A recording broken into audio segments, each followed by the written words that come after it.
Bien, y regresamos a otro Para Queima de Noche.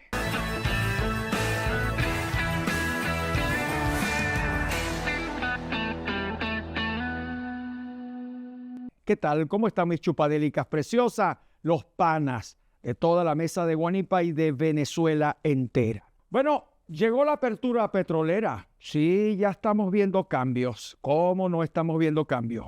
Hay más movimiento, ves la cantidad de camiones, de máquinas, estás viendo los semáforos ya llenos de gente, los centros comerciales también hay movilización y con ello viene el progreso, pero también llegan las megabandas.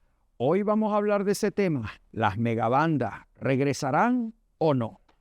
Bueno, como ustedes saben que mucho antes que llegara la Revolución Venezolana, hace más de 28 años, habían grupos delincuenciales en toda Venezuela ligados con grupos extranjeros, como el caso de la camorra italiana, también estaba la mafia siciliana, relaciones con ETA, relaciones con el ELN y con la FARC, el narcotráfico, el cartel de Medellín, el cartel de Cali, todos esos funcionaban. Aquí en Venezuela tenían sus tentáculos. También las influencias de grandes bandas en las ciudades de Caracas, Valencia, Maracaibo, la mafia guajira. Bueno, y así innumerables crímenes que sucedían en todo el territorio nacional, por lo menos en los últimos 60 años. Sin embargo, fue con el chavismo que las cosas empezaron a cambiar. La FARC y el ELN no son ningunos cuerpos terroristas, son ejércitos, verdaderos ejércitos. ¿Y por qué? Porque se planteó una alianza. Así como escuchan, al AMPA común, a los criminales, empezaron a ponerle categorías sociales como aliados de clase.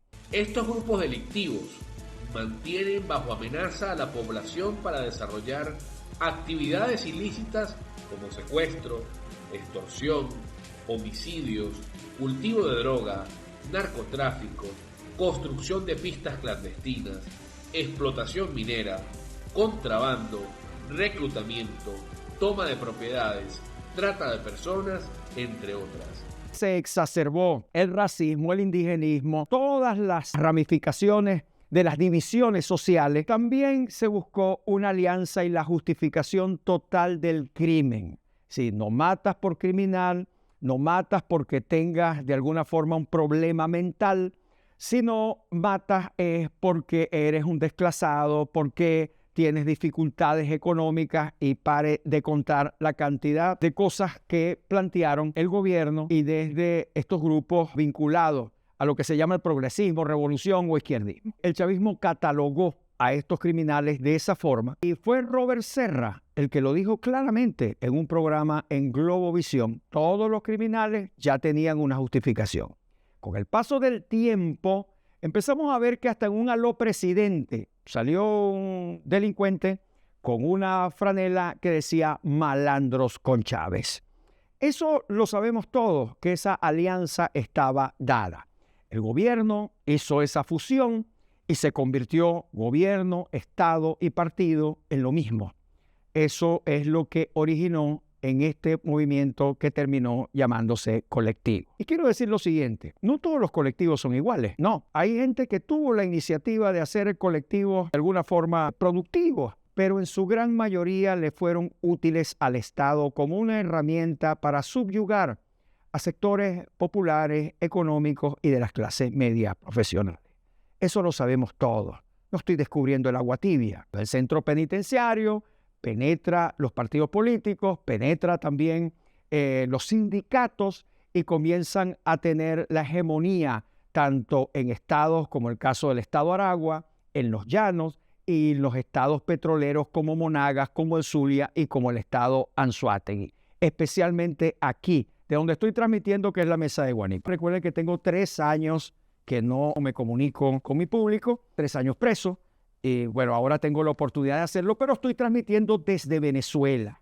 Estoy transmitiendo desde el hecho donde pasan los sucesos. La gente todavía tiene miedo, se aterra. Es que aquí, en la mesa de Guanipa, otra vez están apareciendo algunos personajes de ese ecosistema criminal malandrín. Eso se hizo famoso en los tiempos cuando fui la primera vez alcalde, 2004-2008, cuando saqué aquel afiche donde casi $300,000 por la cabeza de algunos personajes que ya se los llevó la vida. Ustedes saben que el tiempo útil o el tiempo de vida de un delincuente llegan a los 35 años.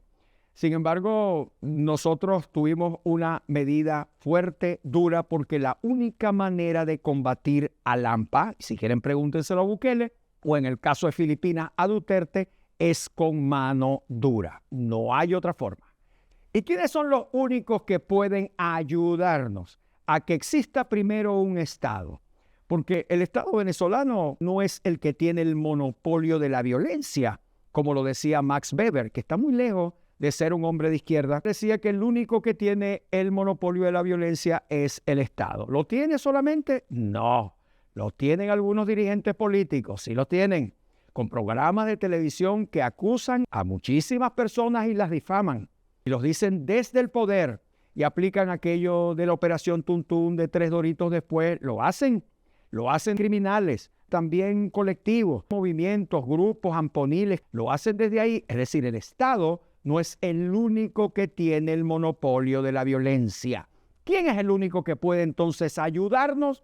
No es el Chapulín, es los Estados Unidos, es la DEA, es la CIA, es el FBI, es la inteligencia, la tecnología que tienen estas instituciones en los Estados Unidos que pueden ayudar a un país que está totalmente desmembrado. Por acá recuerden que tanto Yo maté a mi madre, esta novela, y esta novela que está aquí, Ciudad Bendita, estas 2 novelas las hice en la cárcel. Hice 2 más, las voy a publicar pronto. Estas 2 novelas, estos 2 ejemplares los puedes conseguir Mercado Libre, siempre se me olvida, no sé por qué se me hace tan difícil. Mercado Libre, en algunas librerías, y las puedes también tener por mis redes sociales. Aquí en la Ciudad del Tigre, en la sede de mi ciudad. Bueno, seguimos nosotros hablando del tema de la apertura petrolera y el regreso del Lampa. ¡Wow! El regreso del lamponato criminal. ¿Se acuerdan aquello que decía Rómulo Betancourt? El lamponato comunista. Bueno, el lamponato criminal. ¿Qué va a suceder? ¿Qué va a pasar con esto? ¿Quién podrá ayudar? Construir la democracia de abajo hacia arriba para eliminar a las bandas criminales y a esa cultura del delito, del crimen. Eso va a ser bien difícil. Por eso es que necesitamos de la fuerza de países, como es el caso de los Estados Unidos, para que podamos nosotros limpiar este estado. Miren lo que pasó en las minas. Ustedes saben que hay una nueva ley de minas. Allá está nuestro alcalde, a quien le mando saludo, Coromoto Lugo, quien espero que se convierta en el líder de toda la región, el estado de Bolívar. 5 veces alcalde.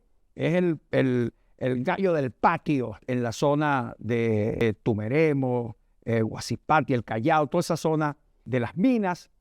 Y una de las cosas que dice Coromoto Lugo es que hay más de 12,000 delincuentes alrededor en las minas que están solo en el Callao. Y aquí tengo 2,000 malandros metidos en el Callao. Pues aquí hay que hacer una limpieza total, no solamente limpieza administrativa, sino de paramilitar, malandro, toda vaina. Y tienen tomado toda esa área. Eso para limpiarlo, ¿quién lo va a hacer? ¿Cómo va a haber la inversión? Porque la inversión que había antes era el pacto, el acuerdo que había entre la cúpula del Estado, se trasladaba también a las regiones y se iba hasta los municipios. Esas eran cúpulas pequeñas vinculadas a megabandas y bandas y microbandas de arriba hacia abajo. Bueno, y ahora hay que limpiar todo ese estado. Para eso tiene que haber unas políticas y unos aliados distintos. En Cuba, un encuentro de jóvenes y estudiantes. Yo fui por el MAS, por la juventud del MAS, y también fui por la Universidad de Oriente. Ahí estaba totalmente legitimado la participación de grupos que eran irregulares y vinculados al crimen. Podía haber banderas, consignas y pancartas de la FARC, del ELN, de los zapatistas, todo bajo el discurso de la irreverencia, de la insurgencia, de la revolución y la transformación social. Pero ahí está el crimen, ahí está el narcotráfico, ahí hay una cantidad gigantesca de delitos que se escudan ante un sueño y una utopía de la revolución. Solo los estúpidos no cambian de opinión. Ese ideal no se acompaña, al contrario, se condena esa actitud. Total, yo estaba sorprendido, porque nunca en Venezuela nosotros habíamos visto algo así. Un estadio donde apareció Fidel Castro, no habló, tomaron fotos, todo el mundo, aparecían los flash, no había del teléfono con cámara. Fue un acto realmente impresionante. Pero todo lo que estaba ahí eran grupos y movimientos totalmente irregulares y vinculados al crimen. Terminó en la decadencia para después buscar a un salvador, o como lo decía Carlos Andrés Pérez, un vengador, y terminamos en esto. Bueno, decía Coromoto Lugo que eso parecía un centro comercial, porque en el tránsito normal allá en el Callao veía a José Brito, veía a Zapatero, veía a Nicolásito. Pasaban comúnmente por el negocio del oro, vinculados al negocio del crimen. Aviones salían, entraban, todo eso se terminó.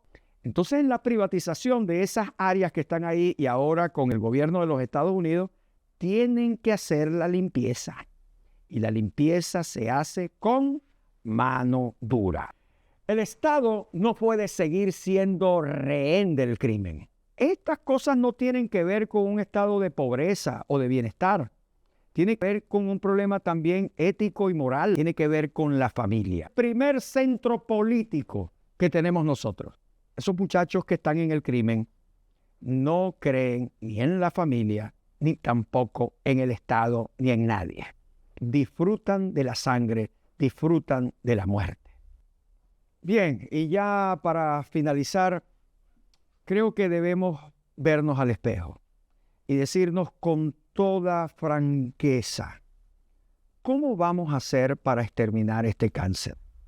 ¿Será que por nombrar la realidad a quien nos pueda ayudar vas a ser antipatriota o vas a ser realista? Recuerden que la patria no es el territorio. La patria no solo es la bandera, el escudo y su símbolo. La patria es la gente.